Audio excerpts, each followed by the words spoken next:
वंदे अहं श्रीगुरु श्रीयुतपदकमलं श्रीगुरून् वैष्णवांश्च श्रीरूपं साग्रजातं सहगण ललिता श्री विशाखान्वितांश्च नमो विष्णुपादाय भगवते प्रियात्मने भक्ति केवल पृष्ठाय गुरुवर्गोनुगामिने भक्ति सुंदर सन्यासी नामिने भक्ति रूपिणे गौड़ी शास्त्र गौरांग ख्याति प्रकाश कीर्तय आमार श्री गुरुर चरणे एवं गुरुवर्गर श्रीचरणे कोटि कोटि विनम्र प्रणाम निवेदन करे आमी किछु भागवत कथा बलार जन्य प्रयासी हयेछि। हरे कृष्ण।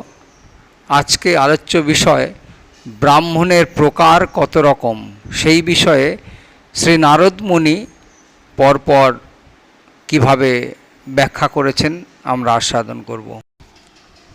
कर्मनिष्ठ द्विजः क्वचित् तपनिष्ठा निपपरे श्रद्धहन्ये प्रवचने केचन ज्ञान जगयः। श्री नारद मुनि बोलें, हे राजन, कोन कोन ब्राह्मणेरा सकाम कर्मेर प्रति अत्यंत आसक्त, कोन ब्राह्मणेरा तपस्यार प्रति आसक्त एवं अन्य अनेके वेद अध्ययने आसक्त, किन्तु कयेकजन संख्याय अल्प हलेও तारा ज्ञानेर अनुशीलन करें एवं विभिन्न योगेर विशेष करे भक्ति योगेर अनुशीलन करें। पितृपुरुषदेर मुक्तिकामी व्यक्ति ज्ञाननिष्ठ ब्राह्मणदेर दान करबेन। एई प्रकार उन्नत ब्राह्मणदेर अभावे कर्मनिष्ठ कर्मकाण्ड परायण ब्राह्मण के दान करा जेते पारे। देवपक्षे केवल दुजन ब्राह्मण के निमंत्रण करा उचित एवं पितृपक्षे तीनजन ब्राह्मण के निमंत्रण करा उचित, अथवा उभय पक्षे केवल एकजन ब्राह्मण के भोजन करानोई यथेष्ट। अत्यंत ऐश्वर्यशाली हलेও এই অনুষ্ঠানে ব্যয়বহুল आयोजन करा उचित नय। श्राद्ध अनुष्ठानेर समय यदि अनेक ब्राह्मण एवं आत्मीय स्वजनदेर भोजन करानोर व्यवस्था करा हय ताहले देश कालोचित श्रद्धा द्रव्य पात्र एवं अर्चना यथायोग्य भावे अनुष्ठित होते पारे ना। शुभ काल एवं स्थान प्राप्त होले श्रद्धा सहकारे घी दिए तैरी अन्न भगवान के निवेदन करे तारपर सेई प्रसाद वैष्णव अथवा ब्राह्मण के निवेदन करा उचित। तार फले अक्षय समृद्धि लाभ है। देवता ऋषि पितृ साधारण मानुष आत्मीय स्वजन एवं बंधु बान्धवदेर सकलकेई भगवानेर भक्तरूपे दर्शन करे प्रसाद निवेदन करा उचित। धर्मतत्त्वज्ञ व्यक्ति श्राद्ध अनुष्ठाने कखनो माछ मांस डिम इत्यादि आमिष निवेदन करबेन ना एवं तिनि यदि क्षत्रिय हन ताहलेও स्वयं आमिष आहार करबेन ना। जखन घी दिए तैरी उपयुक्त खाद्य साधुदेर निवेदन करा হয় तखन पितृपुरुष एवं भगवान अत्यंत प्रसन्न हन। यज्ञेर नामे पशु हिंसा करा होले तारा कखनो प्रसन्न हन ना। যারা শ্রেষ্ঠ ধর্মের মাধ্যমে উন্নতি সাধন করতে চান তাদের অন্য সমস্ত জীবদের প্রতি কায়মন এবং বাক্যের দ্বারা হিংসা না করতে উপদেশ দেয়া হয়েছে। তার থেকে শ্রেষ্ঠ ধর্ম আর নেই। আধ্যাত্মিক জ্ঞানের বিকাশের ফলে যারা যোগ্য সম্বন্ধে যথাযথভাবে অবগত, যারা যথার্থই ধর্মতত্ত্ববিদ এবং যারা জড় বাসনা থেকে মুক্ত, তারা আধ্যাত্মিক জ্ঞান বা পরম তত্ত্বজ্ঞানের অগ্নিতে আত্মাকে সংযত করেন। তারা কর্মকাণ্ডীয় অনুষ্ঠান ত্যাগ করতে পারেন। দ্রব্যযজ্ঞ অনুষ্ঠানকারী ব্যক্তিকে দর্শন করে যজ্ঞের পশুরা অত্যন্ত ভয়ভীত হয়ে মনে করে এই নির্দয় যজ্ঞকর্তা যজ্ঞের উদ্দেশ্য সম্বন্ধে নিতান্তই অজ্ঞ। সে অন্যদের বধ করে অত্যন্ত তৃপ্ত হয়। এখন সে নিশ্চয়ই আমাদের হত্যা করবে। অতএব যিনি ধর্মতত্ত্ব সম্বন্ধে যথার্থ অবগত তিনি নিরীহ পশুদের প্রতি হিংসা পরায়ণ না হয়ে ভগবানের কৃপায় অনায়াসে যে খাদ্য লাভ হয় তা দিয়েই প্রতিদিন নিত্য নৈমিত্তিক কার্য নির্বাহ করে। অধর্মের 5টি শাখা বিধর্ম, পরধর্ম, ধর্মাভ্যাস, উপধর্ম এবং ছল ধর্ম, ধর্মজ্ঞ ব্যক্তির অবশ্য এগুলি ত্যাগ করা উচিত। ধর্মবাধ বিধর্ম সত পরধর্ম হন্য চ দ্বিতীয়ঃ উপধর্মস্তু পাখণ্ড দম্ভ বা শব্দ ভিচ্ছলেহ। যে ধর্ম স্বধর্মের প্রতি বন্ধক তাকে বলা হয় বিধর্ম, অন্যের বিহিত ধর্মকে বলা হয় পরধর্ম। বেদের বিরুদ্ধাচারণকারী দাম্ভিক ব্যক্তির দ্বারা সৃষ্ট ধর্মকে বলা হয় উপধর্ম এবং বাক্য বিন্যাসের দ্বারা অন্যথা ব্যাখ্যাকে বলা হয় ছল ধর্ম। মানুষের মন গড়া যে ধর্ম স্বেচ্ছাকৃতভাবে তার কর্তব্য কর্মের অবহেলা করে তাকে বলা হয় আভাস। মানুষ যদি তার আশ্রম অথবা বর্ণ অনুসারে তার ধর্ম অনুষ্ঠান করে তাহলে তার সমস্ত দুঃখ নিবৃত্তির জন্য তা যথেষ্ট হবে না কেন? মানুষ দরিদ্র হলেও জীবন ধারণের জন্য অর্থনৈতিক উন্নতি সাধনের চেষ্টা করা উচিত নয়, অথবা বিখ্যাত ধর্মবিদ হওয়ার চেষ্টা করা উচিত নয়। অজগর যেমন এক স্থানে অবস্থান করে জীবন ধারণের চেষ্টা না করেও আহার প্রাপ্ত হয়, তেমনি নিষ্কাম ব্যক্তিও বিনা প্রচেষ্টায় তার জীবিকা প্রাপ্ত হন। যে ব্যক্তি আত্মতৃপ্তির ও সন্তুষ্ট এবং যিনি তার কার্যকলাপের মাধ্যমে সর্বান্তর্যামী ভগবানের সঙ্গে যুক্ত, তিনি জীবিকা অর্জনের কোনো রকম প্রচেষ্টা না করা সত্ত্বেও দিব্য আনন্দ উপভোগ করেন। কাম এবং লোভের দ্বারা প্রভাবিত হয়ে যে ব্যক্তি ধন সংগ্রহের বাসনায় ইতস্তত ধাবিত হয় সে কি কখনো সেই আনন্দ উপভোগ করতে পারে?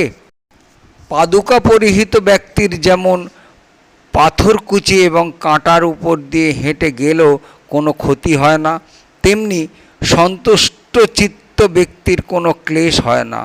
বস্তুতপক্ষে তিনি সর্বদাই সুখ অনুভব করেন। হে রাজন, আত্মতৃপ্ত ব্যক্তি কেবল একটু জল পান করেই সুখে থাকতে পারেন, কিন্তু যে ব্যক্তি তার ইন্দ্রিয়ের দ্বারা চালিত হয়, বিশেষ করে জিহ্বা এবং উপস্থের দ্বারা, তাকে অবশ্যই তারা ইন্দ্রিয় তৃপ্তি সাধনের জন্য গৃহপালিত কুকুরের পদ গ্রহণ করতে হয়। যে ভক্ত বা ব্রাহ্মণ আত্মতৃপ্ত নয় তার আধ্যাত্মিক বল, বিদ্যা, তপস্যা এবং যশ ইন্দ্রিয় লোলুপতার ফলে ক্ষয়প্রাপ্ত হয় এবং তার জ্ঞানও ক্রমশ বিনষ্ট হয়ে যায়। ক্ষুধা ও তৃষ্ণায় কাতর ব্যক্তি যখন আহার করে তখন তার দেহের প্রবল আকাঙ্ক্ষা এবং প্রয়োজন অবশ্যই তৃপ্ত হয়। তেমনি ক্রুদ্ধ ব্যক্তির ক্রোধ, তিরস্কার এবং তার ফলের দ্বারা শান্ত হয়, কিন্তু লোভী সকল দিক জয় করে অথবা সারা পৃথিবী ভোগ করেও তুষ্ট হতে পারে না। হে মহারাজ যুধিষ্ঠির, বহু অভিজ্ঞতা সম্পন্ন পণ্ডিত, সংশয়ছেত্তা বিদ্বান এবং বিদ্বৎ সভায় সভাপতিত্ব করার যোগ্য ব্যক্তিও তাদের নিজেদের পদে সন্তুষ্ট না হওয়ার ফলে নারকীয় জীবনে অধঃপতিত হয়েছেন। সংকল্পপূর্বক পরিকল্পনা করে ইন্দ্রিয় সুখ ভোগের বাসনা পরিত্যাগ করা উচিত। তেমনি হিংসা বর্জনের দ্বারা ক্রোধ, ধন সঞ্চয়ের অনর্থতা দর্শনের দ্বারা লোভ এবং তত্ত্ববিচারের দ্বারা ভয় বর্জন করা উচিত। আধ্যাত্মিক জ্ঞানের আলোচনার দ্বারা শোক এবং মোহ, মহান ভক্তদের সবার দ্বারা দম্ভ, মৌন অবলম্বনের দ্বারা যোগের অন্তরায় এবং ইন্দ্রিয় সুখ ভোগের চেষ্টা পরিত্যাগের দ্বারা হিংসা জয় করা যায়। সদাচার এবং অহিংসার দ্বারা অন্য জীব কর্তৃক প্রদত্ত দুঃখ জয় করা উচিত। ধ্যান ও সমাধির দ্বারা দৈব কর্তৃক প্রদত্ত দুঃখ এবং হঠযোগ, প্রাণায়াম ইত্যাদি অভ্যাসের দ্বারা দেহ ও মন জনিত দুঃখ জয় করা উচিত। তেমনি সত্যগুণের বিকাশের দ্বারা বিশেষ করে আহারের মাধ্যমে নিদ্রা জয় করা উচিত। সত্যগুণের বিকাশের দ্বারা রজ এবং তমগুণকে জয় করা কর্তব্য এবং তারপর ঔদাসীন্যের দ্বারা সত্যগুণকে জয় করে শুদ্ধ সত্যের স্তরে উন্নীত হওয়া উচিত। শ্রদ্ধা সহকারে শ্রী গুরুদেবের সেবা করার দ্বারা তা অনায়াসে সম্ভব হয়। এইভাবে প্রকৃতির গুণের প্রভাব জয় করা যায়। শ্রী গুরুদেবকে সাক্ষাৎ ভগবান বলে মনে করা উচিত, কারণ তিনি দিব্য জ্ঞানরূপ দীপের আলো প্রদান করেন। তাই যে ব্যক্তি শ্রী গুরুদেবকে একজন সাধারণ মানুষ বলে মনে করে, দুর্বুদ্ধি পোষণ করে, তার সর্বনাশ হয়। তার আধ্যাত্মিক উপলব্ধি বৈদিক শাস্ত্র অধ্যয়ন এবং জ্ঞান হস্তি স্নানের মতো ব্যর্থ হয়। ভগবান শ্রীকৃষ্ণ প্রধান এবং পুরুষের ঈশ্বর। তাঁর শ্রীপাদপদ্ম ব্যাসদেব আদি যোগেশ্বরদেরও অন্বেষণীয়, কিন্তু তা সত্ত্বেও মূর্খেরা তাকে একজন সাধারণ মানুষ বলে মনে করে।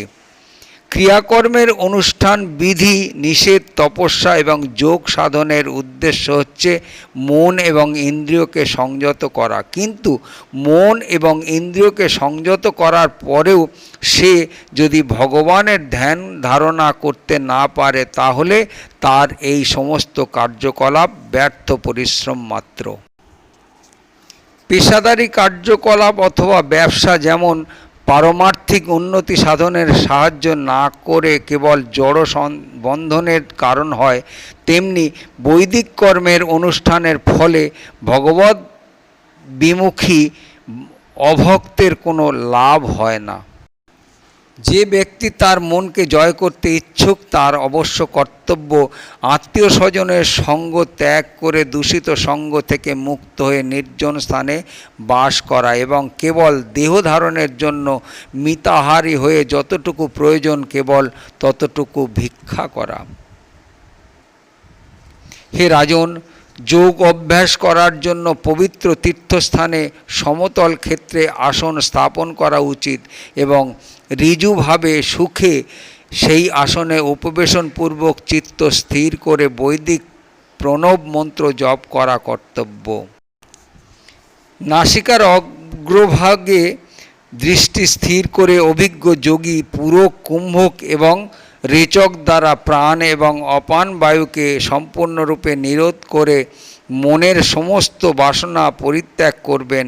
মন যখনই কামের দ্বারা পরাভূত হয়ে ইন্দ্রিয় সুখ ভোগের প্রতি ধাবিত হয়, যোগী তৎক্ষণাৎ তাকে আহরণ করে হৃদয়ের মধ্যে নিরুদ্ধ করবেন। এইভাবে নিয়ত অভ্যাস করার ফলে যোগীর চিত্ত অল্পকালের মধ্যেই ধূম্রবিহীন অগ্নির মতো স্থির এবং অবিচল হয়।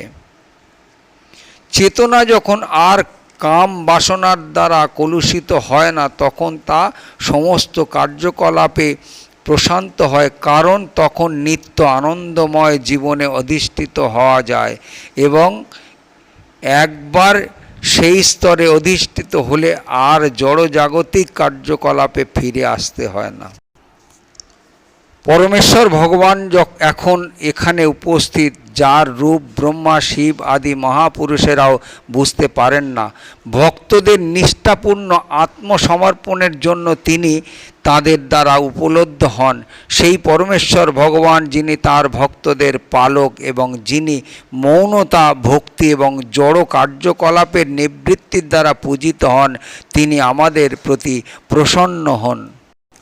শ্রী সুখদেব গোস্বামী বললেন, ভরত কুলশ্রেষ্ঠ মহারাজ যুধিষ্ঠির নারদ মুনির বর্ণনা থেকে এইভাবে সব কিছু জানতে পেরেছিলেন। তার উপদেশ শ্রবণ করার পর তিনি অন্তরের গভীর আনন্দ অনুভব করেছিলেন এবং ভগবৎ প্রেমে বিহ্বল হয়ে তিনি ভগবান শ্রীকৃষ্ণের পূজা করেছিলেন। শ্রীকৃষ্ণ এবং মহারাজ যুধিষ্ঠিরের দ্বারা পূজিত হয়ে নারদ মুনি তাদের কাছ থেকে বিদায় নিয়ে সেখান থেকে প্রস্থান করেছিলেন। মাতুল পুত্র শ্রীকৃষ্ণ যে পরমেশ্বর ভগবান, সেই কথা শুনে যুধিষ্ঠির মহারাজ বিস্ময়ে হতবাক হয়েছিলেন। এই ব্রহ্মাণ্ডের সমস্ত গ্রহলোকে দেবতা, অসুর, মনুষ্য আদি চর এবং অচর বিভিন্ন প্রকার জীব রয়েছে। তারা সকলে মহারাজ দক্ষের কন্যা থেকে উৎপন্ন হয়েছে। আমি তাদের সম্বন্ধে এবং তাদের বিভিন্ন বংশ সম্বন্ধে বর্ণনা করলাম। হরে কৃষ্ণ কৃষ্ণ কৃষ্ণ হরে হরে, হরে রাম রাম রাম হরে হরে।